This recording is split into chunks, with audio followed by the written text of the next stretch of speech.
Donc nous voilà réunis pour pouvoir discuter sur la dissociation des acides et des bases dans l'eau, ou plus clairement, quelle est la relation entre la formule d'une molécule et la présence d'un H+ ou H- dans ma solution. Alors que se passe-t-il quand on met un acide en présence d'une molécule d'eau ensemble? Alors si je regarde dans mon Erlenmeyer beaucoup plus près à l'échelle moléculaire, qu'est-ce qui va se passer? Ici, j'ai la présence, par exemple, j'ai pris HCl. Alors vous voyez bien, c'est ma molécule. J'ai le H qui est en rouge avec l'électron rouge. Et puis j'ai mon Cl qui est là également avec le triplet, les doublés non liants, plus son électron. Et vous savez que pour pouvoir faire une liaison entre deux atomes, c'est la mise en commun de deux électrons. Or, si vous remarquez là, en fait, mes électrons, ils ne sont pas répartis uniformément le long de ma liaison. Ils sont plus du côté du Cl que du côté du H. Oui, ça c'est parce qu'en fait, le chlore est plus électronégatif que l'hydrogène. En fait, le chlore, il a la capacité d'attirer vers lui beaucoup plus les électrons que l'hydrogène. Alors, qu'est-ce qui se passe? Quand je mets une molécule d'eau dans une solution, je vais avoir ma liaison qui va se couper, voyez, qui va se scinder. Le H, lui, il va partir, mais il part sans son électron. Donc, du coup, je vais avoir le H qui se retrouve tout seul sans son électron. Et s'il se retrouve sans son électron, ça veut dire qu'il a un proton en plus, et ça veut dire qu'il est sous forme H+. Le Cl, lui, il va se retrouver avec l'électron qui appartenait à mon hydrogène. Donc, il va se retrouver avec un électron en plus et une charge moins en plus. Donc, mon hydrogène, lui, il se retrouve tout seul, il lui manque un électron, il n'aime pas ça, il va aller vers la molécule d'eau. Et là, il va former une sorte de liaison. Alors, ce n'est pas une vraie liaison comme la mise en commun de deux électrons, mais c'est un petit peu une liaison électrostatique. Voilà. Et ça va me former H3O+, j'ai bien 3 atomes d'hydrogène autour de mon oxygène. Une charge plus, forcément, ça vient de mon hydrogène qui a perdu son électron. Et j'ai bien Cl- parce que le chlore a pris l'électron de l'hydrogène. Est-ce que pour des acides qui ont 2 H comme dans H2SO4, est-ce que ça se passe pareil? En clair, oui. Je prends mon exemple de H2SO4. Donc là, vous voyez, j'ai bien le groupement SO4, il a bien 2 électrons et j'ai bien mes 2 H qui ont mis en commun leurs électrons chacun et forment ainsi 2 liaisons. Et là, j'ai 2 molécules d'eau qui arrivent. Qu'est-ce qui va se passer?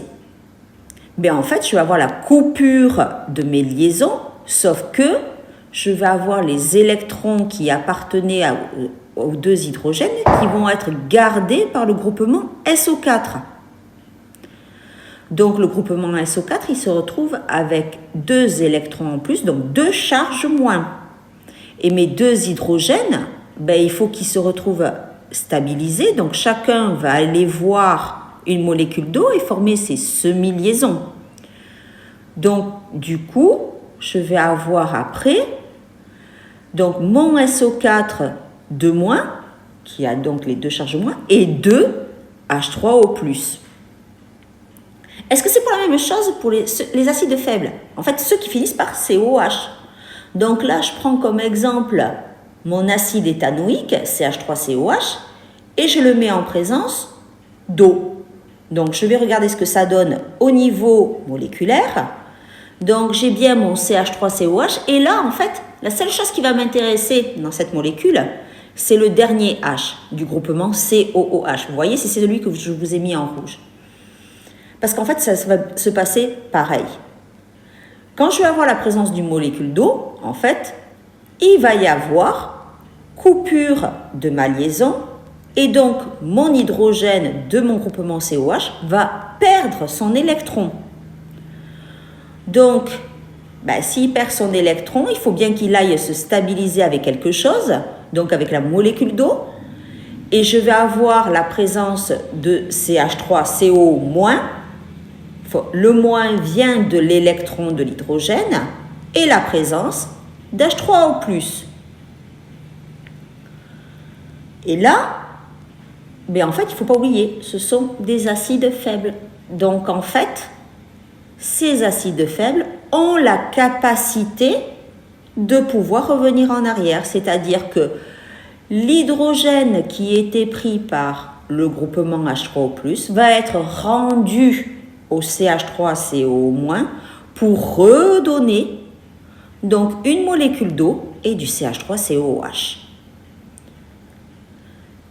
Qu'est-ce qui se passe pour une base? Est-ce que c'est la même chose pour un acide? Alors la base, c'est beaucoup plus sympa. En fait, les bases, ce sont des solides ioniques. Ça veut dire ni plus ni moins qu'ils sont déjà sous la forme de Na+, et de OH-. Donc ça, c'est pour une monobase, c'est-à-dire une base qui contient un seul groupement OH.